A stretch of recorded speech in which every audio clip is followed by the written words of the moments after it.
Welcome to the Estate Professionals Mastermind podcast, built for real estate professionals that want to work less, earn more, and make an impact in their community. For information on how you can become part of the estate professionals community, visit probatemastery.com. All right, welcome. If you guys are here for the first time, this is the Estate Professionals Mastermind. This is kind of a podcast recording, but we're here to take any questions or experiences that you're having at this point, answer anything from the basic questions to the advanced questions. So I want to encourage those of you that have something that you've been dying to ask, or something burning on your heart, or an experience or a deal or whatever it is, to go ahead and raise your hand, and we'll go ahead and take those. We do watch those of you that chat into the Zoom chat. We watch those, but Lou is not here today, so Lou's normally reading those. Queenie's going to help me with that. So I do encourage you guys, if you have a question, raise your hand, because I'd like to be able to answer it live and use it. This is always a recorded session, and it goes into your favorite podcast channel.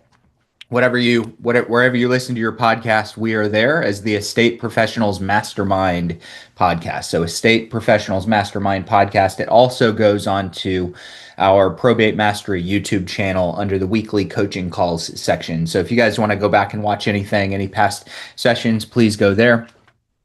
I'm going to start today by kind of talking to you guys a little bit about what your consumers, what your clients, hopeful clients, are going through, and at least let that part of our discussion get us started. So if you guys, if you use what I'm going to talk about to create some questions that maybe you weren't thinking about right now, go ahead and raise your hand, and we'll start talking around this.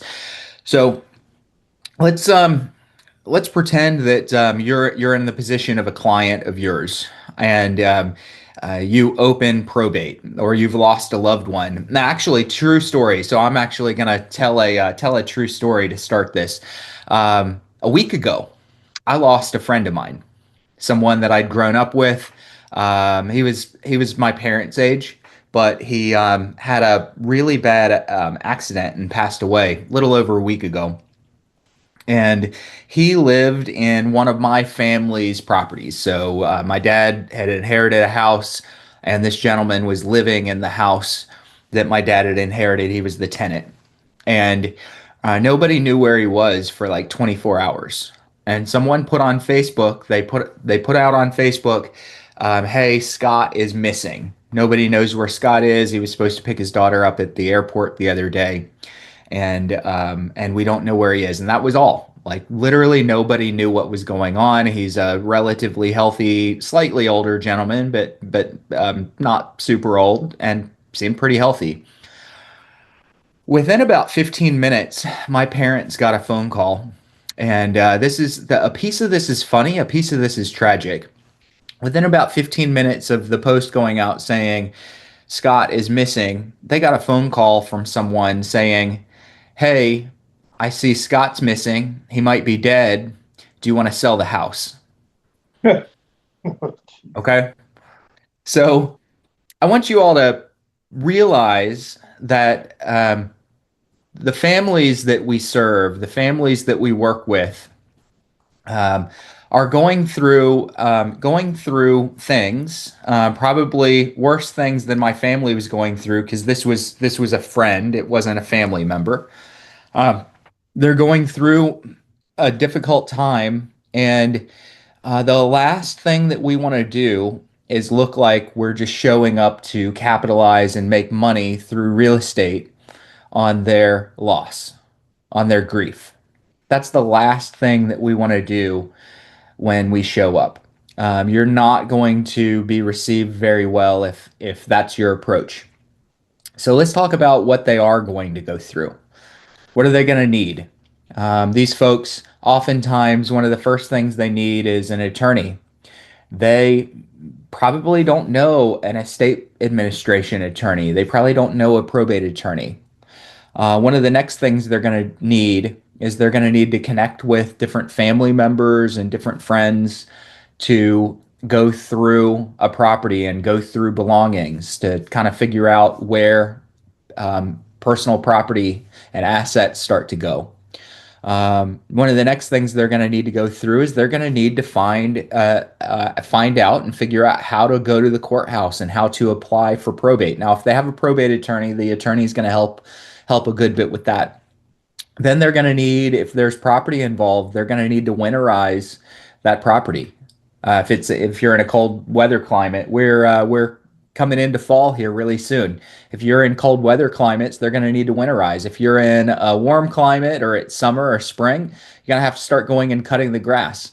You are essentially, as the personal representative, as the family of these estates, you're essentially taking on a whole new job that you didn't have last week. Okay. You're having to coordinate things that you maybe didn't know that you were having to coordinate. Maybe you already have a full life, a busy life. Maybe you already have a job that you're working. Maybe you've got kids' activities. Maybe you've got plenty of other things going on, and all of a sudden you're thrust into this role of having to manage and oversee an estate.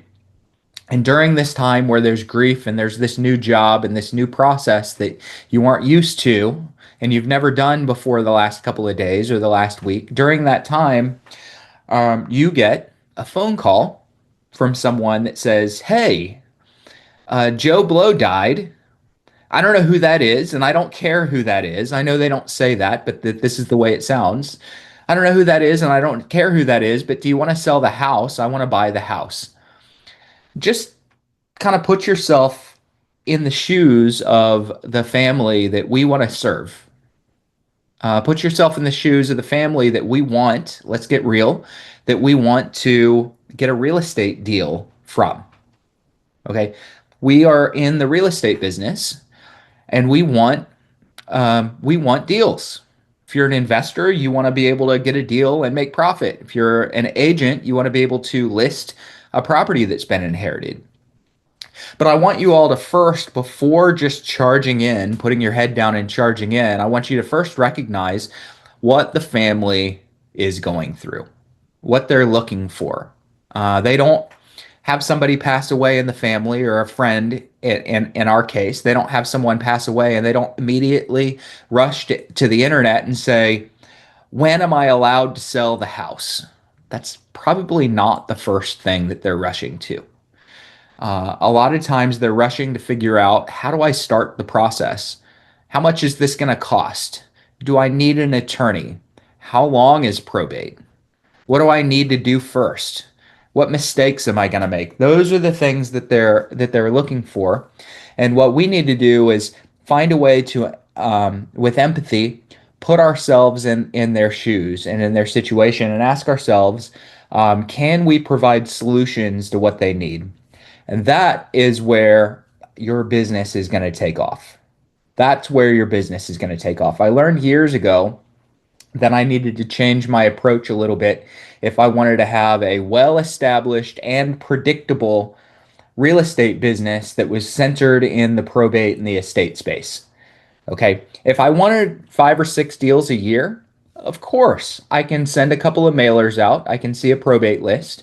I can send a couple of mailers out and I can call and say, "Hey, I help with the estate process, specifically when there's real estate involved. I was wondering, have you guys made any decisions as to whether you're going to sell the home at 123 Main Street or keep it?"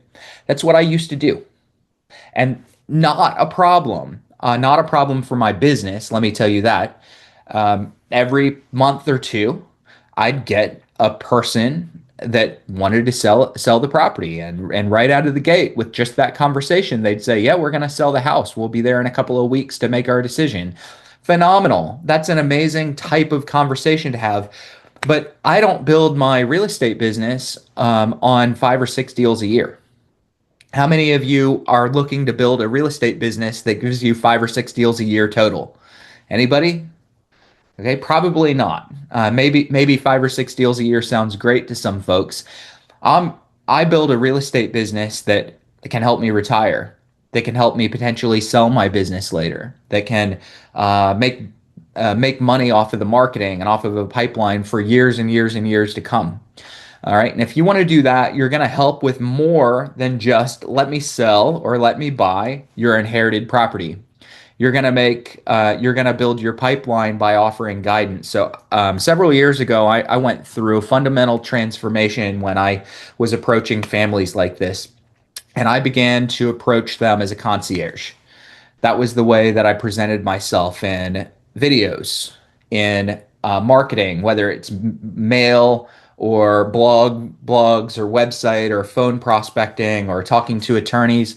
I began presenting myself as a concierge that helped with the entire probate and the entire estate administration process. And that's where the difference was made in my business. And I'm going to encourage you guys that that's where the difference is going to be made in your business, is when you can begin to look at yourself not as I'm here to make a quick buck on your family's loss so that I can buy the house, but I'm here to provide a legitimate service and solution to you as you're going through the probate process, as you're trying to figure out, who do I hire? What attorney do I hire? Do I need to have an estate sale? Is there software that I can use to help me navigate this?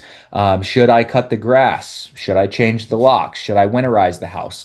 So the solutions that we provide are kind of all encompassing to a degree. Now, I don't want anyone to freak out and go, I don't have people to do all that, and I don't have time to do all those things. I promise you, if you lead with that value, and someone needs it, and someone says, yes, I need an antiques appraiser. I use antiques appraiser because someone asked me for that a couple of weeks ago, and I didn't have one. How long have I been doing this? 10 years and in the probate niche, and I didn't have an antiques appraiser. And I didn't panic and say, oh, I can't believe I offered this. I said, amazing. Hey, let me line up a couple of antiques appraisers and see who presents us with the best value and the best process for that. Can I call you later this week with a few names and potentially a couple of people we can talk to? And they said yes. So that was an easy answer. So I don't want anyone here going, Bruce, you're asking us to manage people's estates, and I don't know how to do this. If they ask for help in a certain area or they want a certain solution, you can find it. You can find it. Your job, if you're going to really make a difference in this niche, is to be a solution finder. If you can find some solutions now before they're needed, amazing.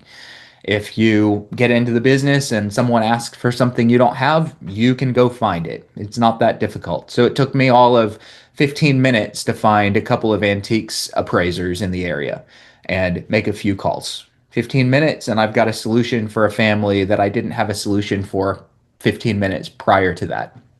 Okay. So anyone on this call, I want to kind of open it up to you guys. Have any of you run into solutions that your clients have needed that you've had to go find? I want to hear some of your stories. My client, that's a prospect that I called or mailed to, needed this, and this is how I provided that solution. And I want to hear from some of you guys that are already doing this, what you've provided and what you've found that they need. And of course, I'm going to throw it back to everyone for questions as well. Let me just kind of go through my Excuse me, Bruce.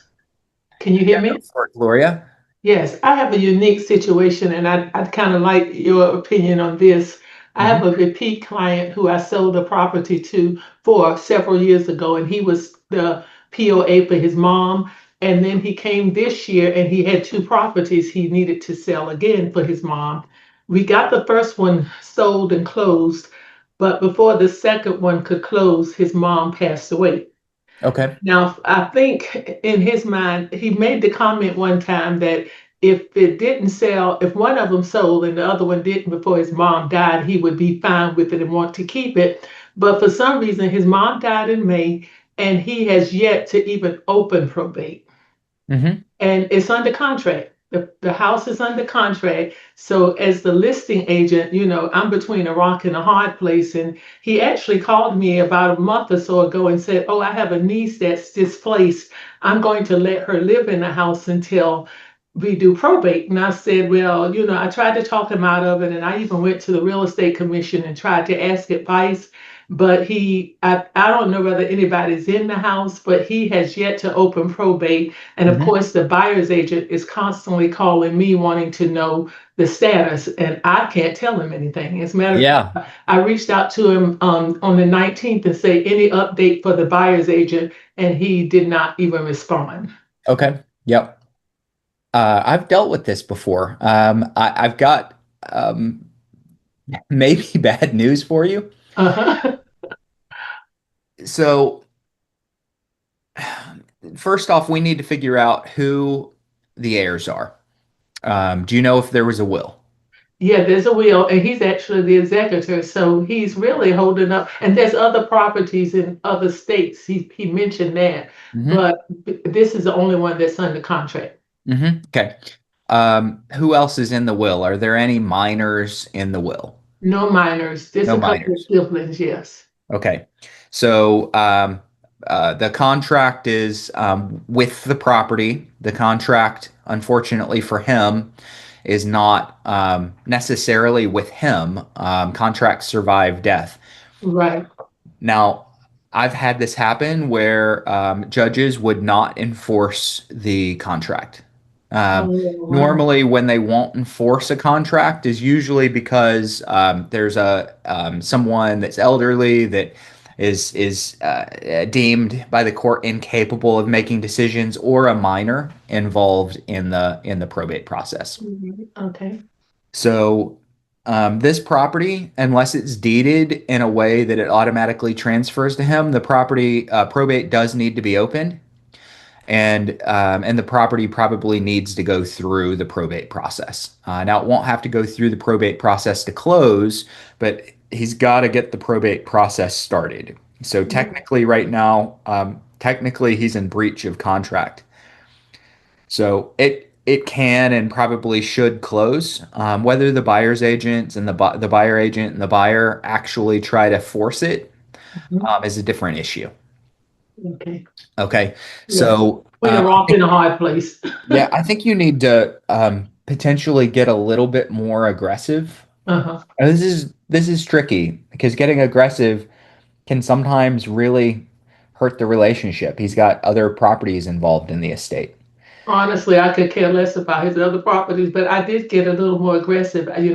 When I started being aggressive with him, he finally, because, I was like, it's under contract, yada, yada. Then he finally said to me, well, this is my mom's property and I can have a key because he was coming to me for a key for the property. So Hmm. once he said that, and like I said, with the Real Estate Commission for North Carolina, their advice was, um, he needs to get a lawyer. And I'm kind of like, Hmm. so really at this point, my hands are tied. I just Yeah. feel so bad for the buyer, Yeah. because they made full price on the house, and it's really no reason for him to hold on to it. He lives in another state, and Yeah. I don't even think he wants the house. He's Well, being a butthead. so the North Carolina Real Estate Commission said he needs a lawyer. What it is, and of course you represent the seller. Right. So I don't say this to the buyer's agent or the Uh-huh. buyers, but they're the ones that need the lawyer. Oh yeah, I know. And listen, So I've been very careful because in case this goes to court, I don't want to be quoted for anything. yeah, yeah. They can try to force the sale, and they probably are going to succeed. But the thing is even if they do succeed, closing can't happen until probate's open. Right. Um, so since you're in North Carolina, I want to take the rest of this conversation private since I'm here Okay. as well. No worries. Email me, Bruce at probatemastery.com, and Okay. we'll kind of have a conversation.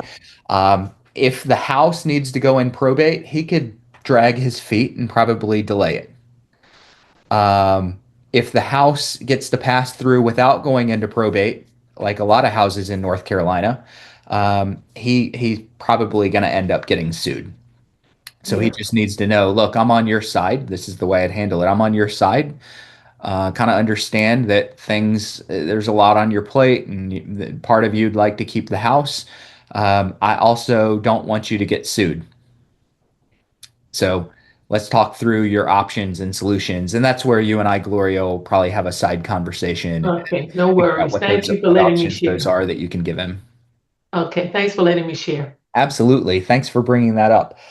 Anyone here that is new to probate or testing the probate waters out, that's something that comes up periodically. The majority of these aren't really, really weird cases, but there are a few weird cases from time to time where someone finds themselves in probate and they're under contract before there was a loss in the family, or other times where they're trying to sell a house and they have an open probate. So if Gloria's client had been trying to actively sell this property and was cooperating, he wouldn't be able to sell it right now because probate's not even open.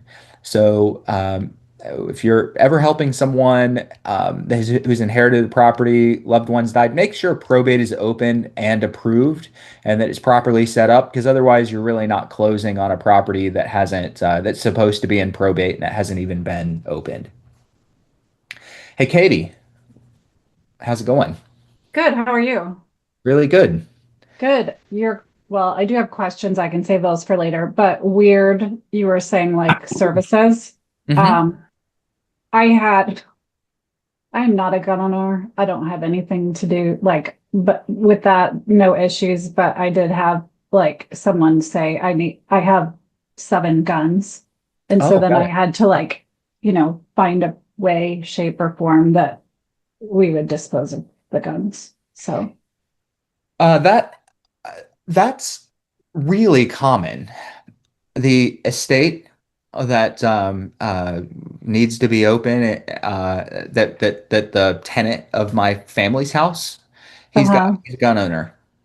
So we're gonna, it's really important to be able to have potential gun buyers for these. And that anytime there's firearms, they're generally going to need to be involved in probate. So that's just going to be a list of Yeah. that's involved. So this was completely unbeknownst to the spouse, and Mm. they were both psychiatrists. So she's a child psychiatrist, and she was like, I don't even like, she wanted someone to come and take them out of her house. She was so Mm. opposed to them. Okay. So anyway, it was just interesting situation.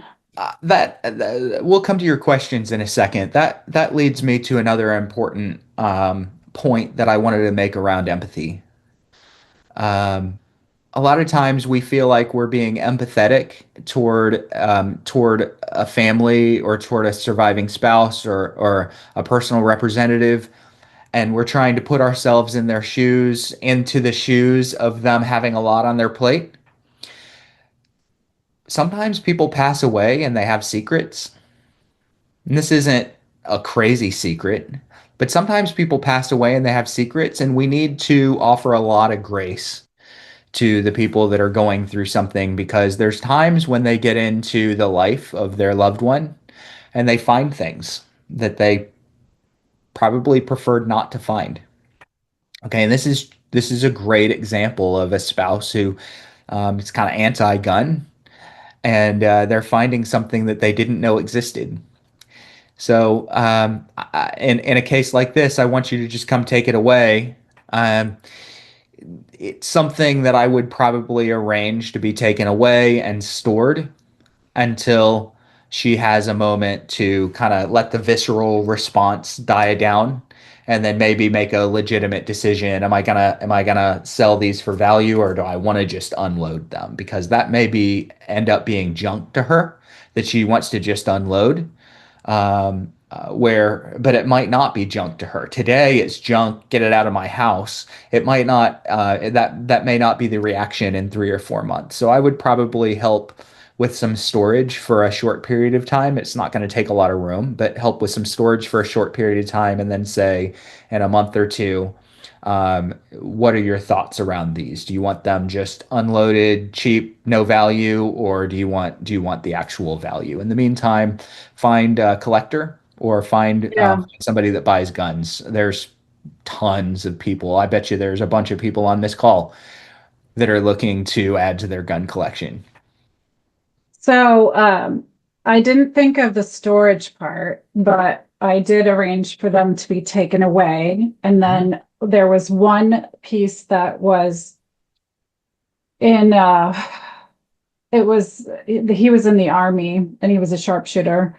And so it was like his service pistol or something from the Philippines, and they wouldn't take it at wherever place I took it to, or they didn't want it. So it was very weird for me to like give it back to her in a gift bag. And it was just so weird. I don't know. It was like, felt very secretive, and it's not my gift. It's not, yeah. Anyway. Yep. It's very odd. Interesting. You keep doing probates. This won't be the last time you run into gun collection. Sometimes it's going to be a big collection. Sometimes it's going to be just the random pistol here and there. This happens a lot, specifically with guns. Interesting. So find someone in your local market who's okay with guns.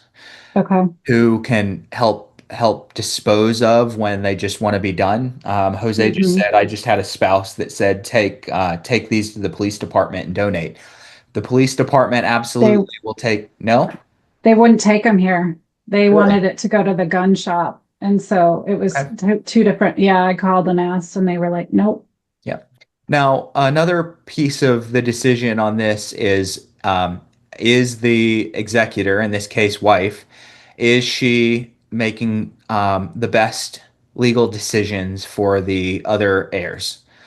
And in a case where it's a surviving spouse, she most likely is getting almost anything anyway, so it's not as important to double check that. But when you're dealing, especially if there's no will and there's multiple heirs, and one person says, "Hey, I hate guns, just get rid of these," you probably ought to advise them to let's store these for a couple of weeks or a couple of months and make sure everybody's on the same page, because you don't want anyone coming back and saying, "Hey, you donated $30,000 worth of guns. Yeah. And I didn't have a say in that." So yeah. I want to find a way for the person that's reacting kind of viscerally, especially if there's other heirs. I want to find a way to potentially protect them for the future answers that they're going to have to give other heirs. Okay. Yep. All right. Good. Okay. So Marina, best way I've found with guns is an auctioneer that is a licensed gun dealer. Totally agree. Should go get one of those. There's plenty of them. All right. Who else, guys? Looking for any other questions that you all have? Queenie, I see your hand up. The gun issue. Oh, Katie, you have some other questions as well. What do you have? Yeah. Okay. I'm sorry about that. I just got a call right before this call, actually, and it's an investor in Kansas who is talking with a family, 3 heirs. The dad died in 2021. He didn't have many assets. He wants to buy the house for $30,000. He said they're 10 grand behind on taxes. I know that the tax sale just happened in Missouri. It's probably about to happen in Kansas. So his question is, can the real estate pass through with an affidavit of heirship, or does it have to go through probate, even though it's less than the minimum of value of 75 grand? Yep. So I can't give you the I know you can't give perfect answer. I can tell you that it probably. So what Katie's referring to, for anyone that doesn't know, is different states have different thresholds for when probate is needed. So if you take all the assets in an estate, bank accounts, houses, vehicles, etc., and the value of all of them combined is worth more than that small estate limit, and in Kansas it's 75,000, they have to go through probate. If the value of all the assets combined is worth less than that small estate limit, again in Kansas 75,000, then they don't have to go through probate. So if that's the case and the other assets that are in the estate keep it under gross 75,000, it can probably pass with an affidavit of heirship. So I would go, do you guys use real estate attorneys or title companies there for closings? Title companies. Title. So I would go to the attorney that's on retainer in your title with your title company. Okay. Okay. And just confirm. Yeah. And so the answer is probably be able to pass with an affidavit of heirship. Okay. And then, thank you. I will advise him. The other question I had is I came across a lead for an inherited property in New York, and I'm in Kansas City. This they want to sell, within the next 3 months. Is your Facebook page an appropriate place to, like, if we want to share leads? Of course, I could do it as an agent, find another agent, but I'm just trying to find an investor that might be. Yeah, the So- Probate Mastery Facebook page. Okay. And this is where is the deal? In New York. New York. Do you know what Yeah. part? Yes. So guys, I would if you're in, Plattsburgh, New York. it's where? Plattsburgh, New York. Plattsburgh, New York. Okay. So anyone here that's near Plattsburgh, just put your information. Please don't bombard Katie with a bunch of direct messages. Okay. If you're in that area, put in the comments, and then Katie, go to Probate Mastery Alumni and Yeah. post what you're looking for, that you're looking for an agent or investor, it sounds like, Yeah. in that area. Yeah. Okay. Thank you. Yeah. Appreciate it. Cool. Absolutely. Thank you. Hey guys, I'm butting in here with a quick ask. If you're getting value out of this coaching today, I want to invite you to check out my Probate Mastery trainings over at www.probatemastery.com. Probate Mastery is for you if you're an agent or an investor that wants to work with motivated sellers that have inherited real estate that they don't need and in many cases can't afford. These sellers are more appreciative, willing to trust your expertise, and less likely to nickel and dime you over commission or price. Why is that? They're often in the middle of a complex probate or an estate administration process, and this means that real estate is very often a burden on them, and they simply need the help.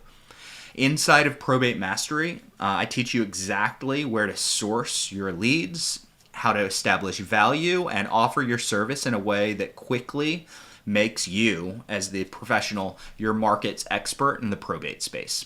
If you want to know a little bit more, go over to www.probatemastery.com.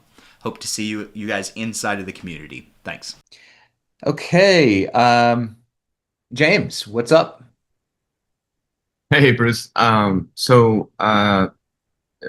of all, I'm kind of excited, super new to all this. And so just like, the stuff in the Probate Mastery course, it's working. I was like, wow, changing my techniques, on the phone and, going back to, different mastermind calls and, targeting people out of state and, a hat tip to Dave Pennell and, just all this stuff is just suddenly kind of coming together in such a way where I'm at this point now where now I have this next, question. But so I got a guy who, he's in an unfortunate situation where before his father passed away, I guess, some woman, tried to kind of get in, to his inner circle and essentially forged a will.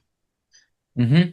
So there's a fake will and, so instead of, my potential client filed for a petition of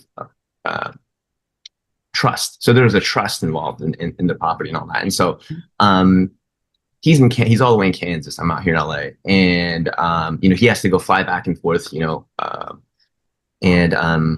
their next court date is in October to kind of dispute this whole thing. It's he's pretty sure that this is going to go his way because she just kind of came in the 11th hour. The guy, his poor father was sick and she pretended to take care of him and then forged this will and said that, she was the one that was going to inherit the home and assets and all that different kind of stuff.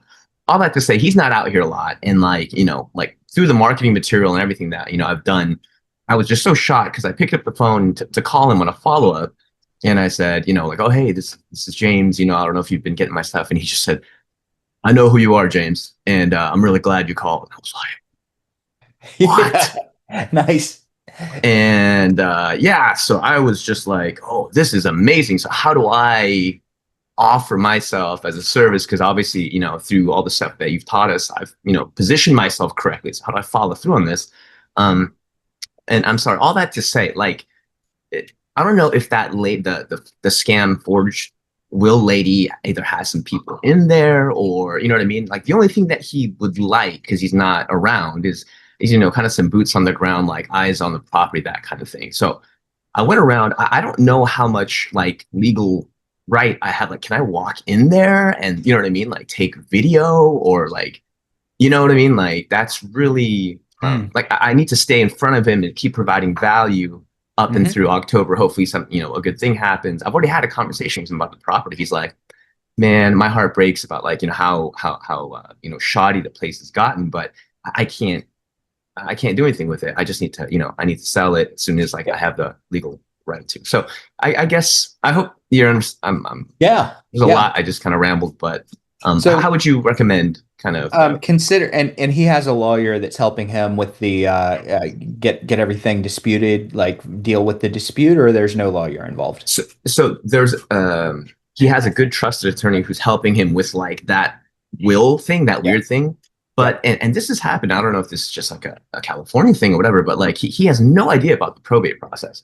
I'm like, I called you on a and so he had no idea about did you get your letters of administration? You know what I mean? And I don't know if I'm just so new that but I've kind of come across this sometimes where like people who petition for trust or in a trust, like they have no idea that they're in probate, or they don't, anyway, like they just kind of don't seem to understand that it's still, I think, in the probate process. So I run into this periodically where I'll ask about probate, and they go, no, I've got a trust. I don't need probate. And what we know is that something triggered a probate application and a probate process. There's normally assets that are not in the trust that triggered a probate petition. Okay. So probate was somehow triggered, but normally I don't go, hey, you're wrong, you have probate. Normally I'll say, hey, you know what? Sometimes trusts, especially if there's assets that are outside of the trust, can trigger probate. It doesn't mean you have to go through the whole probate process. It would probably be best if maybe we had a quick conversation with your lawyer and just make sure that I'm properly helping you the way that I am legally allowed to help you.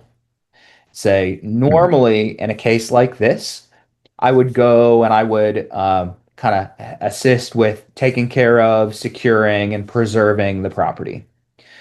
Okay. In a case where there's this dispute, you've got this bad actor who's forged a will. She may or may not be in the house.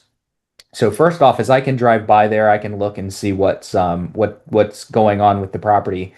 If she is not there, then I would like maybe us to have a conversation with your attorney and make sure that by me going in there, I'm not going to hurt anything with the case. Okay.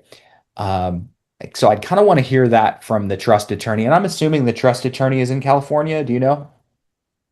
I'm pretty sure, and I'm so maybe I missed something, Chris, but like he says he doesn't have any other attorney except for the one that's helping him with the is this the same person? The person who's helping with the whole forging little thing. Okay. And that's a trust attorney, correct? I'm sure it is. Yeah. Okay. So okay. Yeah, I would have a conversation with that attorney, and if not, if that attorney says, "Hey, I don't know, I have nothing to do with the house or anything," they'll probably be able to give you a pretty good legal answer. But if not, then this is gonna create an amazing excuse to call and forge relationships with a few other attorneys. You probably hate it when I tell you this because you'll ask questions. I want you to keep showing up and asking questions. My answer is really frequently going to be phenomenal excuse to call an attorney that you don't have a relationship right now and use it and that story to start to forge a little bit of a relationship. Oh, I like that. Okay. Now, this trust attorney is the first person that you need to go to since they're already involved in helping with the dispute. It's the first person you need to go to and just say, hey, you know what? My client wants, our proposed client would like some eyes on the house to kind of see what the conditions like, start to determine some value, but I don't want to get in trouble by going into a situation where someone else might be claiming ownership of the property. Mm, Should I go there now, or should we really wait until the dispute is resolved? Now, if you guys determine that you're going to wait, you still need to go by the house. Maybe just not into the house. See what's going on. At least be able to give him a little bit of an idea of condition. Somebody's in there, somebody's not in there. The electric meter, if it looks empty, I'd go look at the electric meter to see if it's running. oh, wow. Try to determine if somebody might be in the property or not, and it's going to be an important thing for him to know. I did that once. That kind of you know solidified my reputation with him even more. Where I went and I did everything but go inside. There was like a mattress, like the door was swinging open on the side. You know what I mean? Like it was basically vacant. And I showed him, and Yeah. I did. But again, I was like, should I have gone all the way inside? Should I close the door for him? Should I have done more stuff? Just to kind of like shown that I'm like really invested in. But regardless, he was pretty much blown away. He's like, I appreciate you so much, my God, But I probably would have, but that's me. That's not my legal opinion. Okay. Yeah, I right. probably would have if it was me, but there's some risks to that as well. So you just have to kind of decide what you're comfortable with. And if it looks empty, I'm probably gonna poke around with his permission. I got his permission. There might be a dispute. We think it's forged, so he gave me permission. I'm probably gonna go in. I'm just gonna be careful. Mm, I mean, if it looks empty and we know that there's someone else that's trying to take ownership, I'm just gonna be careful that there's nobody there. So right. No yeah, squatter, druggie, yeah. you know what I mean? Hmm. Shooting up in the living room or something. But Yeah. okay. So if I'm hearing you right, then make this as an excuse to talk with the trust attorney, Yeah. but still, just keep going in and doing providing the videos and the pictures to provide the value and just Yeah. lock up a deal, huh? So Yep. And I would go so far if it looks empty and if the trust attorney says that, hey, I think it's a good idea, I'd go so far as to maybe help line up some preservation for the property. So changing the locks, making sure the right. grass is cut, some of that stuff to preserve the value. Because right now if it's empty, it's doing nothing but decreasing in value. Okay. So again, if it's legally okay, maybe just close the door, get a locksmith in there, Sure. like just Yeah. do the basics kind of Yep. stuff. Awesome. Thank you so much, Bruce, for Yeah, that clarity. James. Good job, man. I'm glad you're putting things to practice. That's so good to hear. Appreciate it so much. Awesome.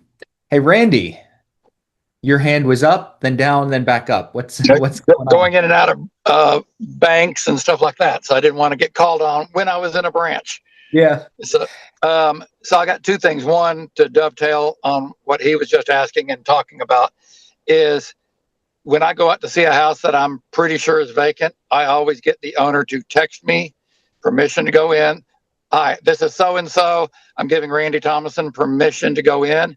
If the police or anybody have any questions, they can call me on this number.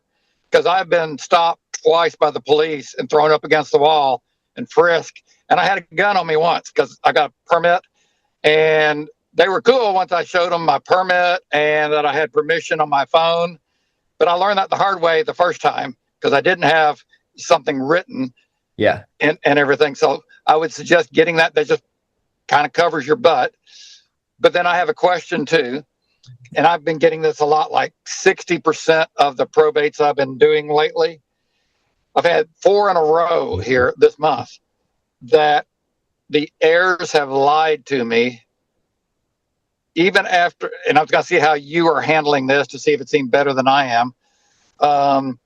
That the heirs are lying to me. It's almost always affidavit of heirship type deals. And there's no other siblings, dead or alive, so and so. And sure enough, there's a brother. I just yesterday did one brother. Oh, he's a crackhead. He's been on drugs. He lives on the street. We don't even know how to get hold. The guy works for the military. He's a weapons. He carries, he has a dog that they sniff bombs and explosives out of cars and houses, offices. He's not on drugs or anything like that. But I'm getting that 50-60% of the time where they're lying to me, and we got to go back and get it all cleared up and stuff like that. How are you handling that?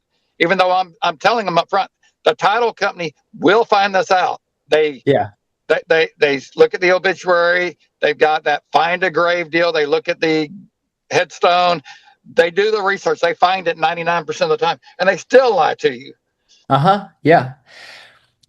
So I don't want to say this. Part of it's where you are. There's a piece. Are you saying that we're rednecks here in Arkansas? There's a piece of it that has a little bit to do with your location, but absolutely, I've dealt with that. It might not be 4 in a single month, but I've absolutely These are 4 in a row. 4 in a row. Yeah, I have. I've never had 4 in a row. I'll have one here and there. Last year, I had a guy that said, "Hey, I'm managing this, and I have 33% of the estate. My good-for-nothing brother-in-law and my good-for-nothing sister, they each have 30%, 33% of the estate." He said, he was like, they don't deserve it. They don't deserve it. So what I want you to do is write me an offer for about half of the value, and then I want you to give me 50% ownership in the property that flips it, so that I can make an extra piece of money. So there are people that do some weird things. The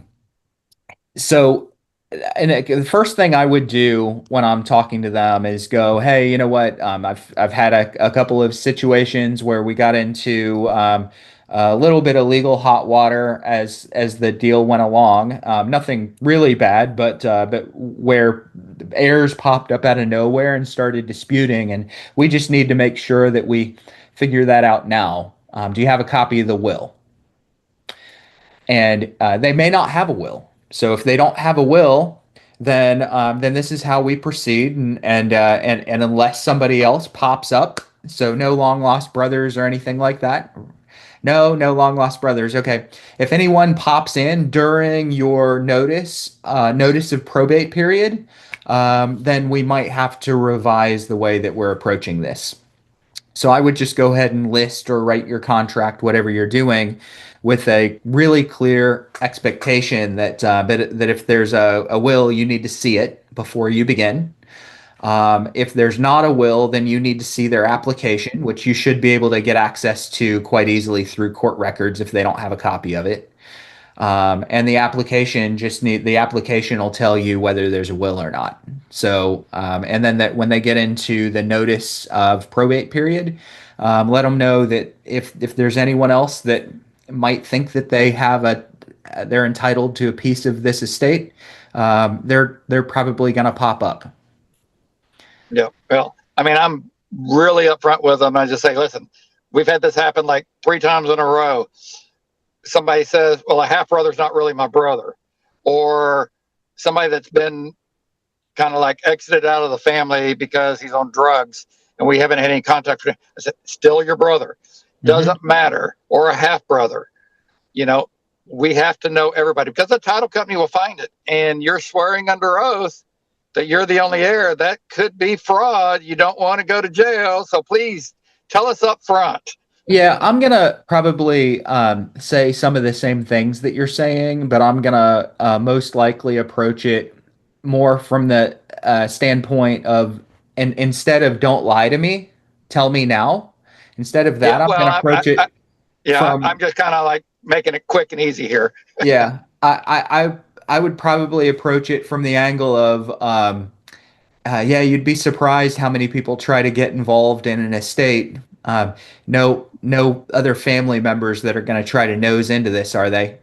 And I'll literally say that, and people will just open up. Oh yeah, my brother, he's going to try to nose into this. And if they think that they're tattling on someone, they'll usually tell you everything that you need to know. Yep. If Yep. they think All they're right. tattling versus if they think that there's a reason to hide that person, then they're probably going to continue to hide them. But if it's like, oh, no other family members that are going to try to butt into this, are they? Yeah, that there is. There's a cousin that's going to try to butt into it. So normally I make it give them an incentive to feel like they're tattling on a family member that to an ally. Right. Okay, and that'll Yep. bring the truth out most of the time. All right. Appreciate it. Man, it's been frustrating lately. It's delayed closings, week, 2 weeks, because got to redo the contract. Hmm. You know, the affidavit of heirship. We've actually had affidavit of heirship saying there's only one surviving, or one member of the family, and it's like, you do know that you got them to perjure themselves. Yeah, yeah, You know, and I yeah. had to go redo it, and the title company wouldn't take the affidavit from the same people. We had to get different people because they lied once. Hmm. Yeah, absolutely. I've run into that a handful of times. Never as many times as that, but but yeah, I guess the times are getting harder. People are getting more desperate. So yeah, and I mean, there's weird family dynamics. People don't get along. You're probably, I like to say that when things like this happen, you're in the middle of a wave set. So you guys go to the ocean, and there'll be like a wave set of seven big waves, and then it'll be really calm for a while. And so that's the same way. There have been times when I'm like, hey, I guess everything I'm doing now is from this bank, or I guess all my deals are in this city, or I guess this is just my new price point now, or new style of house, and it'll be like four deals or five deals that stack together that are all identical, and then I won't see that kind of deal. So I would imagine, Randy, you're probably in a wave set where you're dealing with some shady heirs that probably will go away soon. over. What's Yeah, that, Randy? yeah. I said I'm ready for the waves to end. Yeah, It makes more paperwork. it'll probably go away real soon, and then you won't deal with this for a while until the next time you get four in a row. So, Yeah. Well, four within 2 weeks is too much. so here's the thing that I want to concentrate on for a moment, and this isn't necessarily for you, but I am using your what you just told us as an example. I want to pay attention to the fact that you just got four probates in like 2 weeks. But they didn't just happen overnight. Marketing that, it snowballs, and all of a sudden, boom, boom, boom, boom. Yeah, absolutely. So you're minimizing it a little bit, but people need to know that there's serious opportunity, and you have to work your pipeline. You have to build a Yep. pipeline. You have to nurture it. You have to work it. David Pinnell, we talked year and a half ago. He was in the middle of like a 16 or 17 closing month, because he built and nurtured a pipeline. You're in the middle of four pain in the ass deals, but you're in the middle of four probate deals. Yep. So good job. Good job. Yeah. It's, this business especially, but any business, it's all about marketing. You got nothing if you don't have marketing. That's right.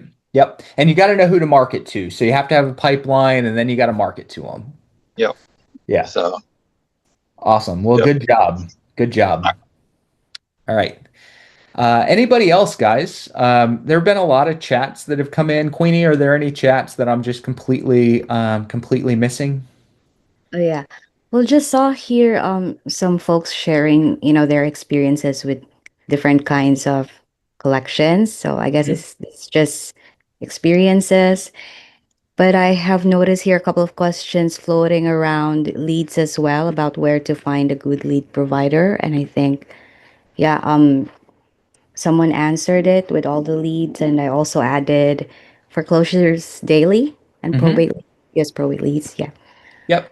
So yeah, all the leads, foreclosures daily, U.S. probate leads, they're all good nationwide lead providers. Each one has a different set of pricing that you're going to be looking at. Each one has a different set of services that you have available. So You've got everyone from like all the leads who can also build you a website and run your mailing campaigns for you just on autopilot, set it and forget it basically, to Foreclosures Daily that gives you leads on a spreadsheet, little lower price without phone numbers, but the price is low, is really good. You've got to skip trace your own leads, and you get them weekly.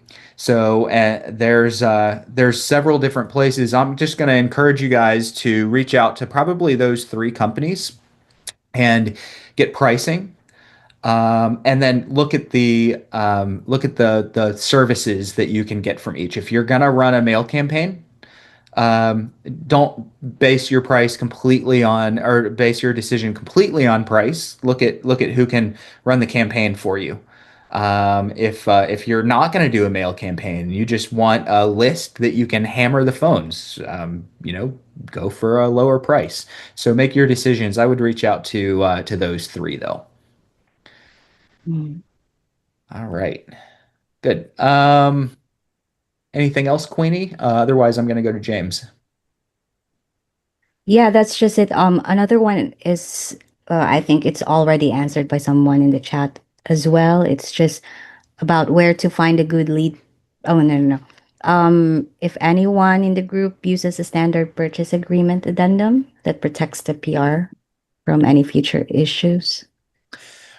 Oh, yeah, that's going to be so state specific. I would just use the state contract. If you're an investor, it probably would be a good idea to have an attorney, a real estate attorney. If you're in a title state, still get a real estate attorney involved. I would probably, if I was an investor buying these properties, I would have my own contract. And that needs to be a local in your state real estate attorney, in my opinion. There's some title companies that might write a contract for you, but I would go to the real estate attorney that kind of focuses on investment deals. Otherwise, if your state or MLS has a standard form, just use that one. I don't see any problem with the standard forms. Okay. All right. Those that are asked me to name the lead company again, Pat. All the leads, so alltheleads.com. Queenie, I'm going to ask you to put the affiliate link in Okay. there. Yeah. That I'm an affiliate Foreclosures Daily. I'm an affiliate with them as well. I don't have an affiliate link. And then US Probate Leads. US Probate Leads. All right. And then let's go back to James. I'm going to take advantage if no one else is going to ask. Great. So this is great. I think I'm in the minority here. I have a feeling everyone else are agents, real estate agents. I'm not, but No. I think it's probably 30% of the call is most Oh. likely an investor. oh, cool. Okay, great. But the thing is, like, I more and more I've had folks telling me that they're going to sell, but they're going to sell, like retail or whatever it might be. So I guess my question is, if everyone were to start over and needed to get trained as a real estate agent, like what path would you take knowing that we do what we do in our niche? I'm not planning to go out and help first-time home buyers buy their first homes, right? I just Yeah. want to know how to list, and it's like I got to hang my license somewhere, and you know what I mean? I got to do the stuff. So it's like, what would you recommend if you're like, oh, okay, so you want to do what we do, so you're not going to be doing all this other stuff, but you do need to get a license, you need to do this, you need to get trained in this specific way. So I think you know where I'm going with this. I'd love your feedback on that. Absolutely. So let's get real, and there's going to be some people that probably don't love this answer, but brokerages, they all talk about how they provide the best training. We have the best training, and some of them do. We have the best technology. We have the best training. We have the best leads. The majority of brokerages or teams that provide leads, they all provide the same leads: buyer leads, Facebook pay-per-click, Google pay-per-click, Zillow, stuff like that. They're all the same. IT, for the most part, the brokerages that tell you that they have the best tech and CRMs, they're all using the same CRMs and the same tech. The ones that say I have the best training, most of them are providing the same type of training. Most, not all. Most of them are going to teach you how to build a great sphere of influence. James, you're not talking about necessarily building a sphere of influence. However, I believe if you have a license, it behooves you to have a sphere of influence that you're nurturing. If you have a license and you make money on a real estate deal, you might as well nurture those relationships and get some real estate deals. It might not be your focus. Probate can still be your focus, but you might as well work with some of your friends to help with the sale or purchase of real estate. It's not that hard. Okay. So I would go and just sign up for just Google whoever in your area provides the best real estate training to get licensed and go to that school. It's probably going to be about 3 weeks in California. That's my guess. Listen, I live 3,000 miles away, so I don't know how long the real estate school in California is. It's probably at least 3 weeks though. Okay, and if you do it part time, it's going to be longer. But go through that. You're going to take your state and national test. You pass those, you have your license, and then you just have to hang with a brokerage. I'm part of a national brokerage. You want to talk to me about it? Great, talk to me. Bill Gross is part of a national brokerage, different firms. He's a good person to talk to. So Bill's with EXP. I'm with LPT Realty. There's plenty of big national places to hang your license, or local places to hang your license as well. If you're going to focus on probate, I'm going to just focus on the things that we teach in Probate Mastery, and that is get your list, call your list, build your pipeline, market to your pipeline. I'm oversimplifying it, but that's it. Get your own list. You could use Google spreadsheets to manage your pipeline. So that's why I say all these firms that say we have the best CRM, it may be the best CRM that you don't use. So if you're sticking to probate, I prefer to just keep it really simple. You're building a pipeline of people that are going to sell a house. And then when you have those conversations and real estate comes up, you're really just asking a pretty simple question. Is this something that you guys are looking to maybe in a property in good shape that you're trying to maximize the value out of and get market value, or does it need some work and maybe you're looking more for a cash offer or a quick closing? We want a quick closing. We want a cash offer. And then you make an offer. If they go, no, we need to maximize the value. Okay, no problem. I can help you either route. Let me meet you. Let me see the house and I'll give you your options. And then when you're at the house, you still give them the quick closing option, because you never know. They might think you're showing a $700,000 quick closing option. And they were like, oh, we thought that was full market value. They might jump on it. Okay. But I think it's also important to show a market value option as well. Yeah, I definitely lost out, I believe, on a deal or two where I've built up as much rapport as possible and they like me, but they just don't want, you know what I mean? Like a quick cash offer. Yep. But when I say like, oh, but people, I know these people and they're really clear. It's just like, well, if it's not you, then I was like, oh my gosh, I think you know what I mean? I'm losing money by not being the guy. They just be like, yeah, I can do that as well, right? Like offering everything immediately in front of them the way you were suggesting. I think it's important. And if you don't have your license, you probably at least want to kind of partner up with someone who can provide that alternative yin to your yang. Okay, that alternative option for the seller. I just think it's really important that sellers in probate have both options presented to them. Okay. Yeah. Cool. Thank you. All right. Thanks, James. Hey, Marina, your hand just went down. Did you have anything? We're a little bit over time, but I can stick for a couple of minutes if you had a question. Your hand went down, though. I don't know if you jumped off.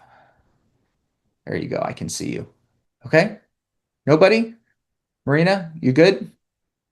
If so, all right, guys, this has been another week in the books, the Estate Professionals Mastermind podcast. We've talked a lot about some of the courses and the people that are doing really well in the probate space. If you are here and you have not taken advantage of the certification course, look at probatemastery.com. Get into the certification course. If you're still sitting on the fence and thinking about taking the course and learning the probate process, I encourage you maybe sign up for our Probate Foundations class tomorrow.